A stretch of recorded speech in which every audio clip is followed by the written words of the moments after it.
Tayyib, bismillahirrahmanirrahim. Assalamualaikum warahmatullahi wabarakatuh. Perkenalkan, nama saya Nurul Mutmainah, NIM 194. Di sini saya akan menjelaskan tentang kekerasan seksual. Nah, di mana kekerasan seksual itu tuh udah bukan hal yang awam, udah bukan hal yang asing buat kita sebagai masyarakat Indonesia, dan itu tuh udah sering terjadi, bahkan sering kita dengar. Dan apa sih kekerasan seksual itu? Kekerasan seksual itu tuh tindakan atau intimidasi yang berhubungan dengan keintiman atau hubungan seksual yang dilakukan oleh pelaku terhadap korban dengan cara memaksa, yang mengakibatkan korban menjadi menderita. Enggak cuma menderita secara fisik ya, otomatis dari psikisnya juga kena. Habis itu mulai gak pede, mulai cemas, takut. Kenapa? Karena itu tuh udah, kalau berhubungan dengan keintiman ya, seakan-akan tuh udah gak ada jarak, bahkan merasa dirinya itu tuh kotor, apalagi itu sebuah paksaan dan menjadi korban tuh jadi stres. Nah, ini kemarin juga ada nih kasus tentang mahasiswa Universitas Brawijaya asal Mojokerto yang itu tuh sebagai tersangka, padahal kekasihnya itu tuh seorang polisi dan sudah mempunyai pangkatnya udah tinggi ya, termasuknya ya, dan bribtu. Nah, dimana ini tuh udah melakukan hal intim, udah melakukan yang belum pantas untuk dilakukan untuk suami istri, sehingga mengakibatkan si korban itu sehingga hamil. Ketika korban meminta pertanggungjawaban ke pelaku, malah dikira ngadi-adi, malah nggak percaya, malah dibilangin yang enggak. Wah, kena mental banget ya, otomatis ya kena mental lah. Udah takut pertama nih ya, ketika dia hamil di luar nikah, dia tuh takut bahwa wah, nanti kalau orang-orang tahu kalau aku hamil duluan gimana ya. Otomatis wah, itu pasti cewek nggak bener tuh ya. Abis itu timbulnya cemas, nanti kalau anakku lahir tanpa sosok ayah gimana ya, nanti aku bakal diusir gak ya sama keluarga, nanti bakal dihujat gak ya sama keluarga, bahkan nanti respon-responnya tetangga tuh gimana. Nah, bagus gak sih kayak gini? Enggak, otomatis dalam kepribadiannya dia merasa takut, cemas, udah gak pede lagi sama dirinya, udah merasa aku tuh udah kotor. Habis itu merasa lagi kalau dia udah gak pantas, bahkan dia mau meneruskan ke jenjang seharusnya dia udah masih bisa berkarir, masih bisa berkarya, kayak kerja, habis itu jadi bisa bermanfaat bagi orang lain. Karena dia udah merasa bersalah atas dirinya dia, kan otomatis dia minder, dia takut. Nah, kenapa sih kok sering terjadi kayak gini? Ya itu gara-gara kurangnya edukasi.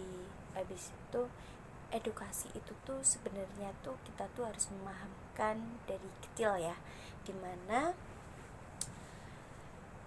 waktu kecil itu kita tuh udah ngasih tahu, nah, anak kecil aja ya contohnya ya, kayak gini, nak, nanti kalau kamu ketemu sama orang-orang, kalau itu cewek, misal yang cewek ketemu cowok gitu ya, kalau anak kecil cewek itu kan biasanya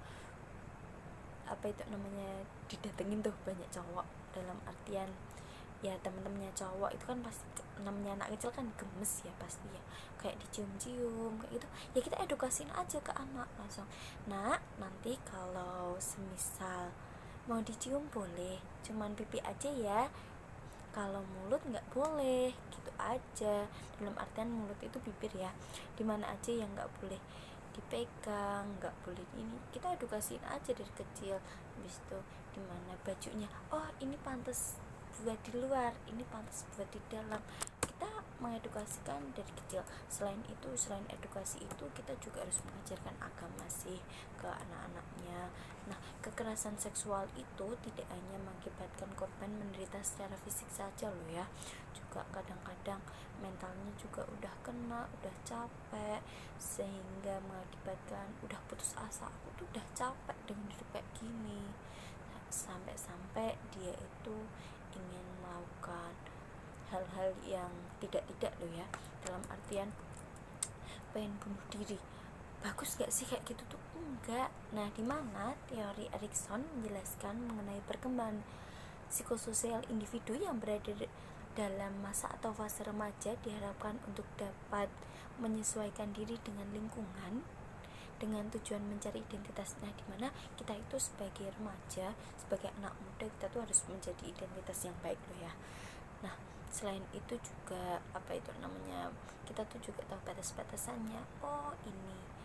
Gimana kita bergaul dengan baik dan jangan sampai salah pergaulan ya.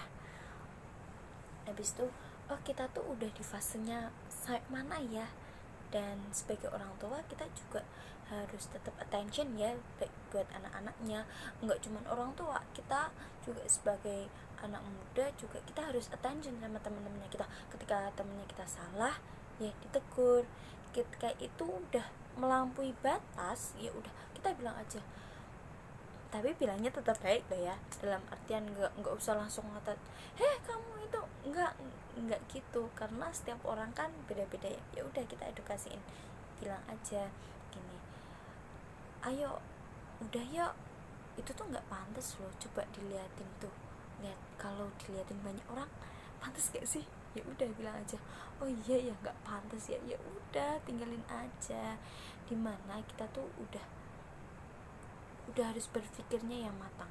Oke, memang kadang-kadang tuh remaja itu kan masih labil ya, namanya juga remaja, apalagi anak-anak sekolahan, buat dikelabu itu gampang. Ayolah nanti kita makan. Ya hati-hati aja, yang penting kita jaga diri. Selain itu kita harus tahu batas-batasannya, mana yang boleh, mana yang tidak. Selain itu kita harus mempunyai pegangan dalam pribadinya kita, dimana kepribadian kita itu harus tetap ada pondasinya, ya nggak sih? Karena apa sih, kalau kita nggak ada pondasinya, ya kita tetap bakal terjerumus ke hal-hal yang salah gitu. Yang penting dalam kekerasan seksual ini, kita harus mengajarkan ke anak-anak itu dari kecil intinya, dimana anak-anak itu harus kita bimbing, kita bawa menuju ke cita-citanya. Oke, kalau semisal kita ada teman atau saudara yang udah maksudnya udah menjadi korban, ya udah kita motivasi dia, kita memberikan masukan-masukan ke dia. Ayo, nggak apa-apa, itu tuh udah masa lalu, kita tutup masa lalunya, kita buka lembaran baru, kita mulai dari awal, dimana kita harus bangkit dari keterpurukan gitu. Pokoknya tetap harus menyemangati kita sebagai support system bagi orang-orang lain.